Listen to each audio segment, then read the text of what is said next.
بسم الله الرحمن الرحيم. إن شاء الله النهاردة معنا أول حلقة في تعليم الأطفال القراءة من خلال قصص قصيرة باللغة الإنجليزية. هنتعلم منها النطق وهنتعلم منها مفردات كتيرة، وإزاي أخدت الفعل في المنطقة دي وحطيته كده، يعني الأزمنة والحاجات الخاصة كده بالأطفال وشوية تركات، بحيث هتمشي معايا إن شاء الله خلال السلسلة دي وإنت هتعرف تقرأ وتعرف كمان قواعد وكمان مفردات كتيرة، وهقول لك تعمل إيه. تمام؟ طيب يلا بينا نعرف النهاردة القصة بتاعتنا بتحكي عن إيه. القصة النهاردة بتاعتنا بتقول لك going to the zoo. going to the zoo. going to the zoo يعني إحنا هنروح دلوقتي لحديقة الحيوان. تعال نشوف القصة بتقول إيه. She goes to the zoo. She sees a lion. The lion roars. She sees an elephant. The elephant has a long trunk. She sees a turtle. The turtle is slow. She sees a rabbit. The rabbit has soft fur. She sees a gorilla. نقولها كمان مرة، امشي معايا واحدة واحدة. She goes to the zoo. She sees a lion. The lion roars. She sees an elephant. The elephant has a long trunk. She sees a turtle. The turtle is slow. She sees a rabbit. The rabbit has soft fur. She sees a gorilla. تمام؟ طيب تعالوا بقى نفسر حتة حتة.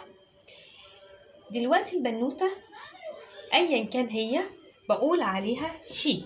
تمام؟ goes، عارفين الفعل اللي اسمه go؟ عارفين الفعل اللي اسمه go يعني يذهب؟ تمام؟ هنا ما حطتوش go. ليه؟ ضفت للفعل es بقيت goes. ليه عملت كده؟ أنا بضيف في الأفعال في زمن البريزنت سيمبل يعني المضارع البسيط اس أو es أو ies. بضيف es أو es أو ies. هناخد كل واحدة إن شاء الله بالتفصيل، بس هنعرف إمتى أضيف دي ودي ودي. بضيف لازم الفعل يبقى فيه اس إذا كان اللي قبله هنا مفرد. يعني إيه؟ يعني لو كان في شي، هي، هي، هو، ات، إنه لغير العاقل، للحيوان أو للجماد. لو كان مفرد يبقى على طول في زمن المضارع البسيط أحط في الفعل اللي هو رقم 2 هنا لا إما اس لا إما es لا إما ies. هنا حطيت اس؟ لأ، هنا حطيت es. ليه يا حلوين؟ عشان الأمة بتحبش الاس. هنتعلمها كده. تقول لها ابعدي عني يا اس، ابعدي عني، هاتي معاكي الاي وتعالي انتوا الاتنين اقعدوا جنبي. تمام؟ يبقى انا عرفت ليه انا حطيت هنا سواء اس او es او ies. هنا اهو، هنا حطيت es هنا بدل ما اقول عليها go يعني يذهب قلت عليها goes عشان اللي قبليها مفرد. subject pronouns اللي عندي ضمائر الفاعل اللي هو مفرد. ممكن أشيل شي وأحط مكانها أي اسم، ممكن أشيل شي وأحط مكانها جنى. goes to the zoo، جنى بنوتة واحدة، وعشان كده الفعل يبقى فيه اس او اي اس او اي اي اس، بس جو اخرها او. الاو ما بتحبش الاس، بتحب الاي اس تبقى جنبها. تمام، عشان اللي قبليها حاجة واحدة بس. طيب تعال نكمل. She goes to the zoo. The zoo. She sees دي أصلها see، الفعل يرى. بس اتفقنا إن الفعل الفيرب اللي عندي قبله مفرد، المفرد إيه؟ اللي هو الهي والشي والإت، دول مفردين. لما يبقوا الفعل في زمن المضارع يا ولاد، في البريزنت سيمبل، في زمن المضارع بحط له لا اما اس لا اما اي اس لا اما اي اي اس. سي اخرها او يا ولاد. الاو مش بتحب الاس، الاو مش بتحب الاس، الاو بتحب الاي اس. هنا اخرها او؟ لا، اخرها اي، فهنا هضيف ايه؟ الاي تحب الاس. تمام كده يا ولاد. يبقى بدل ما اقول سي هقول سيز. تمام، يبقى هي اصلها سي، لكن اللي قبليها مفرد اللي هو الهي او الشي او الات. عشان كده في زمن المضارع البسيط حطيت الاس. طيب ايه كمان؟ she sees a lion. هي شافت هناك في الحديقة أسد. هنا حطيت ايه؟ قبل الأسد حرف الأي. طيب ليه؟ لأن الأسد هنا مفرد، وهي شافت أي أسد شافته وهي رايحة الحديقة، شافت أي أسد فهي قالت عليه اللاين. لما جت تحكي عليه تاني مرة قالت هنا the lion، ما قالتش اللاين. ليه؟ أول مرة لما هي ماشية بتشوف حديقة الحيوان شافت أسد، فدلوقتي أي أسد شافته من غير ما هي عارفة، بس شافت أسد وقالت لك أنا شفت أسد، أنا بشوف دلوقتي أسد. تمام، في زمن المضارع. طيب هي دلوقتي قدام الأسد، خلاص وقفت قدام الأسد ده، فهتبدأ تحكي الصفات اللي فيه. يبقى هنا شلت الأي وحطيت ذا. يبقى أول مرة أبدأ بحرف يعني أداة النكرة A اللاين، وبعدين لما أجي أحكي عن الشيء المفرد ده تاني مرة أحط ذا. خلاص أنا بعرفت بحكي عن إيه؟ بحكي عن الأسد اللي البنوتة راحت تزوره في قلب حديقة الحيوان، وهي هتبدأ توصف لي فيه، هتقول لي حاجة عملها. يبقى أنا فهمت. هي كانت الأول ماشية فلقيت أسد وخلاص والسلام أهو، فقالت اللاين. بس دلوقتي هتحكي عن الأسد ده، فخلاص أول مرة تديله اللاين، وبعدين هنا أهو لما تيجي تحكي عليه تاني مرة هتقول ذا لاين، وهنا ذا بحرف الذ أطلع فيها لسانه. ذا لاين. تعال نشوف هو هيعمل إيه. The lion roars. The lion roars. يعني إيه roars؟ هي أصلها roar، لكن عشان اللاين مفرد حاجة واحدة بس، الفعل اللي عندي أحط له اس أو اي اس أو اي اي اس. هنا آخرك او، لا إن آخر ار، لا الار تحب عادي يا ولاد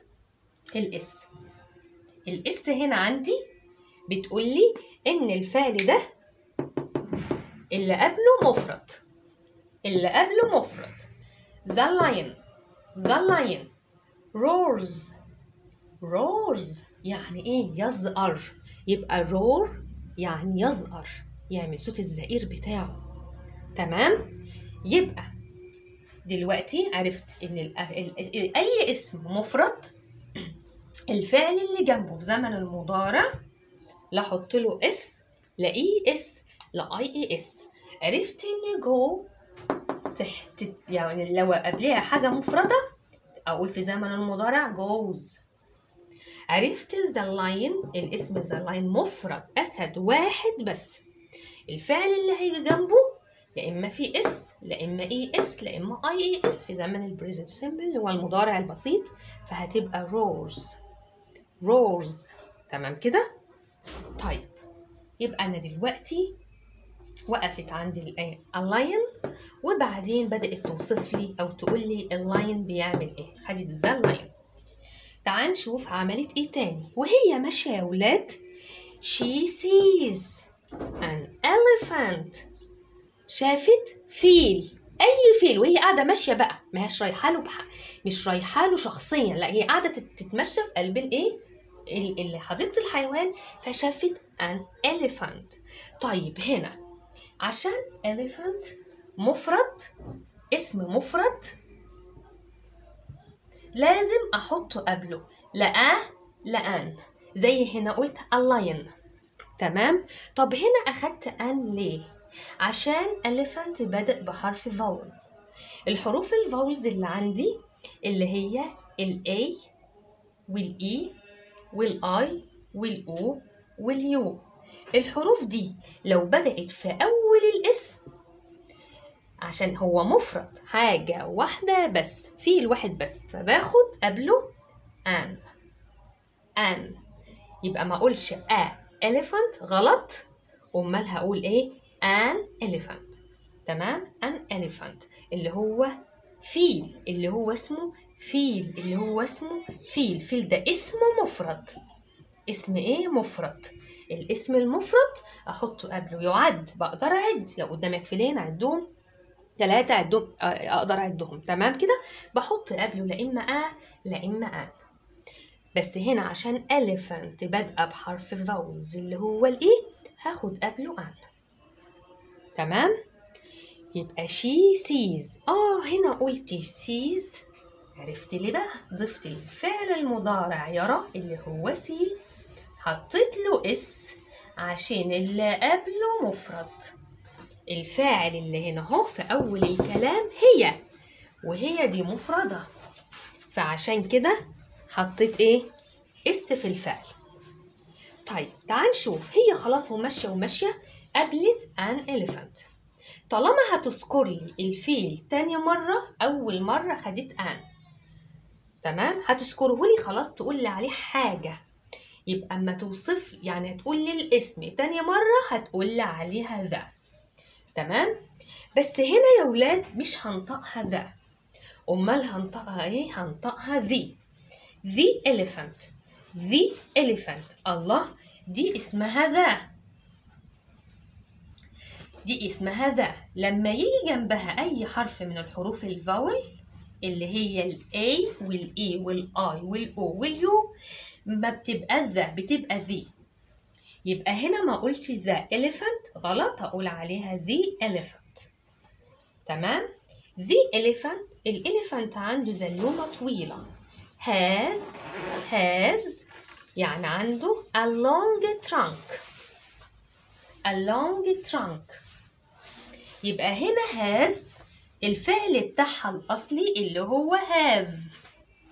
واحنا اتفقنا قلنا طالما اللي هنا اهو مفرد يبقى الفعل لازم يبقى فيه اس.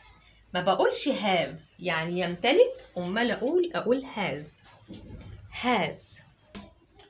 يبقى هنا تاني عرفت ان the elephant عرفت. قلت هنا the ليه؟ هي اصلا اسمها ذا، امال قلتها هنا the ليه؟ عشان الاليفانت بادئه بحرف فاول، فيحصل ايه؟ ما اقولش عليها ذا، اقول عليها the. has اصلها have يعني يمتلك او يعني عنده. بس اتفقنا ان لو عندي هنا اهو الاسم اللي قدامي هنا اهو الاولاني خالص او الضمير لو كان مفرد elephant واحد، تمام كده، في الواحد، يبقى انا هاخد الفعل اللي عنده زمن المضارع البسيط فيه اس او اي اس او اي اي اس. have تبقى has. يبقى the elephant has a long trunk. تمام؟ تعال نشوف. خلاص كل ما تشوف حاجة هتقول مثلا مواصفات عليها. طيب خلصت الايه؟ الفيل. راحت شافت ايه تاني؟ she sees. عرفت الاس دي جت ليه؟ she عشان she مفرد ضمير اهو subject pronouns اللي هي ضمائر الفاعل اللي هي معناها هي فهي حاجة واحدة بس، حاجة واحدة بس. يبقى الفعل اللي هيجي جنبها في ايه؟ اس او اي اس او اي اي اس. سي هاخد اس، وان شاء الله هنشرح دول بالتفصيل في القواعد. طيب هي شافت ايه؟ a turtle. a turtle يعني الزحلفة شافتها. طيب هنا عشان أول مرة وهي ماشية، أول مرة يعني مش أول مرة، هي مش رايحة لزحفة معينة، ده هي ماشية في الحديقة فشافتها. يعني هي مش رايحة لها بعينها، لا ده هي رايحة كده بتتمشى فلقيتها، فحطت لها حرف اللي هي الأداة النكرة اللي هي أ، عشان هي واحدة بس. تمام؟ يبقى هنا أخدت a turtle. طيب طالما يعني عشان هي شافتها كده أول مرة، خلاص وقفت عندها وبدأت تحكي عليها حاجة. لتاني مرة هتجيب سيرتها، يبقى حط هنا هو the turtle is slow. is اهي عشان التيرتل مفردة، فالفعل تملي زي ما احنا قلنا في زمن المضارع البسيط يحب تملي فيه اس. تمام؟ is slow تكون بطيئة. the turtle is slow. خلاص وقفت عندها ومشت، قعدت تمشي وشافت ايه تاني؟ she sees a rabbit. شافت اللي هو الأرنوب يا ولاد. عشان هي وهي ماشية مش راحاله بعينه، ده هي قاعدة تتمشى فلقيته، شافت رابت لوحده كده فقالت عليه الرابت. هي قاعدة تتمشى مش راحة لحاجة بعينها. طيب اهي عشان هو اسم مفرد واحد، فعشان أعرف إن هو اسم مفرد واحد أحط قبله a rabbit. طالما أنا وقفت عنده بقى وهتبدأ توصف لي الرابت فيه إيه أو هيعمل إيه، يبقى بدل ما هتقول a rabbit تاني مرة، لأ بقى أنا خلاص قلتها مرة واحدة، لما أجيب سيرته لتاني مرة أقول إيه؟ the rabbit has عنده. has اللي أصلها have، بس عشان اتفقنا إن الرابت واحد بس مفرد، هياخد have ولا ياخد has في زمن المضارع البسيط. الفعل بيحب يكون جنبه اس أو اي اس أو اي اي اس. هنا اهي فيها اس اهي، يبقى بدل ما اخد have هاخد has. تمام؟ has وهاف معناهم الاتنين مضارع، بس في مجموعة بتاخد have وفي مجموعة بتاخد has. تمام؟ طيب الاتنين بمعناهم عنده، يمتلك يعني عنده. طيب عنده ايه الرابت يا ولاد؟ soft fur. الفر اللي هو ايه؟ الفر اللي هي الفروة بتاعته. يبقى هنا عندي حاجة اسمها soft fur. قلنا fur يعني فرو، وsoft هنا معناها ناعم، يمتلك فرو ناعم. The rabbit has soft fur. soft fur يمتلك فروة ناعمة. تمام؟ تعال نشوف، خلاص خلصنا الرابت، تعال نشوف هتروح فين تاني. she sees a gorilla. هي شافت الغوريلا. طيب عايزين نقول عليها ايه بقى؟ لما اجيب سيرة الغوريلا تاني يا ولاد هقول a gorilla ولا the gorilla؟ لا، طالما هنجيب سيرتها مرة تانية تبقى اقول عليها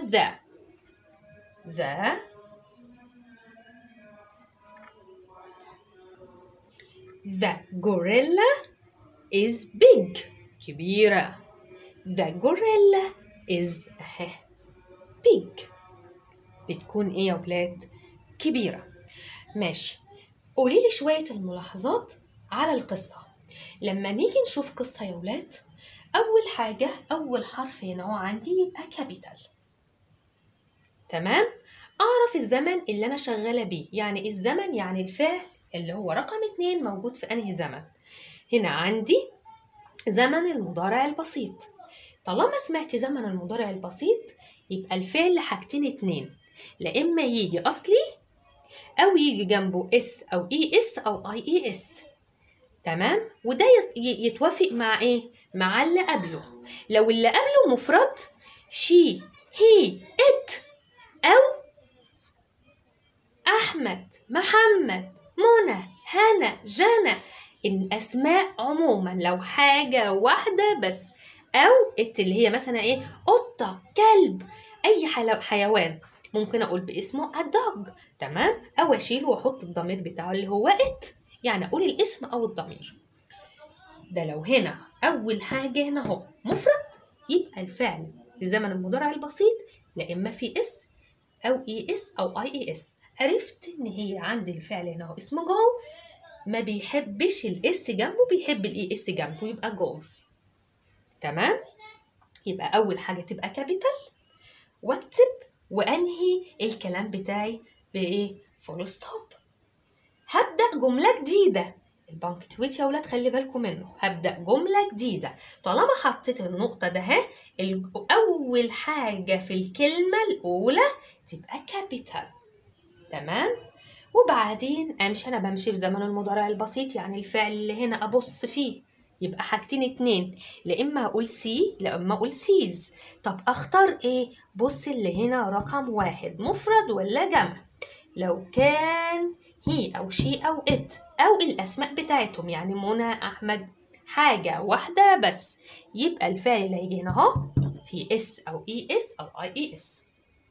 هنا قلت align هي اسم هنا مفرد نكرة، مش رايحاله بعينه، ده أنا ماشية فلقيته فأقول عليه align. لما أجي أكرره تاني أحط قبله ده align. عرفت إن ده ليها 2 نطق. النطق الأولاني ذا، النطق التاني ذي. وده يتوفق في إيه؟ أشوف اللي هنا اهو الحرف اللي هنا فاول، بداية الكلمة فيها فاول، خلاص يبقى انطقها ذي. تمام؟ ذي elephant. بداية الكلمة ما فيهاش فاول يبقى أقول عليها ذا lion زي ما شفنا هنا. تمام؟ وأي فعل هاخده في اس أو اي اس أو اي اي اس، وهنشرح ان شاء الله في القواعد ليه هم عايزين دول ويبقى شكلهم ايه، ومين اللي بياخد الاس ومين اللي بياخد الاي اس ومين اللي بياخد الاي اي اس، يعني الحدوته دي. تمام؟ طيب انا عايزه منك ايه؟ عايزه منك تشوف الكلمات الجديده اللي عندك هنا، زي مثلا roars اللي هي اصلها رو، يعني هي اصلها دي الفعل بس انا حاطه له اس اهو.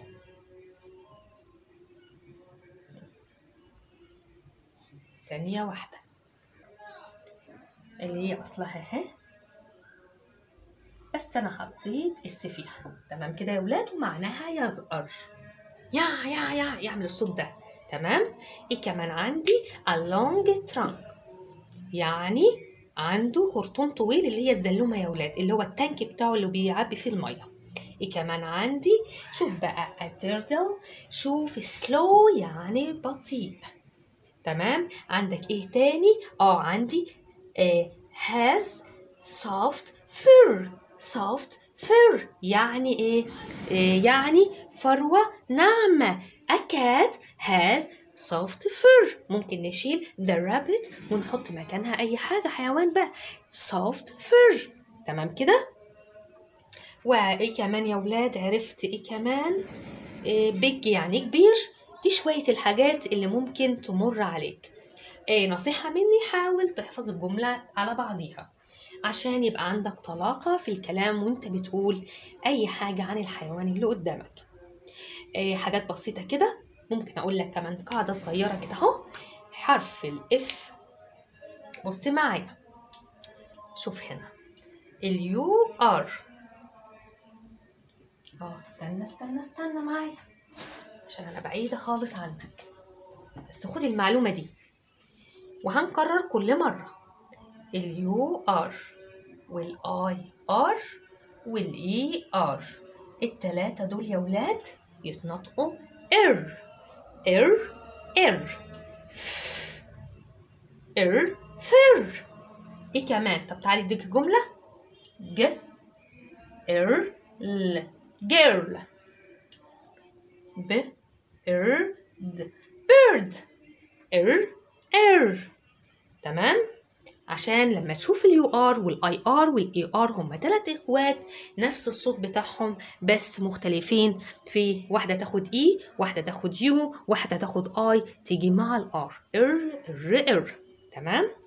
وبكده خلصنا مع بعض اول قصه صغيره وعسوله وبسيطه كده اهو، شرحنا فيها شويه التفاصيل. ان شاء الله تابعوني في القصص الجايه الكتيره ان شاء الله في اول حلقه. ولو انت بتشوفنا لاول مره اشترك في القناه واضغط على الجرس عشان يوصلك كل جديد. ما تنساش لو انت ضعيف في الاملاء عندك 31 حلقه للناس الضعيفه في الاملاء. هنقول كلمات فيها كتيره قوي اللي هي بالعربي، وهتبقى ان شاء الله شاطر في الانجليزي في القراءه والاملاء. وهنعمل املا ان شاء الله انجلش، وهناخد شويه تفاصيل صغيره بحيث اسهل عليك القراءه ان شاء الله باذن الله، واسهل عليك الاملا تعرف تحفظ ازاي وتذاكر ازاي. يلا، سلام عليكم.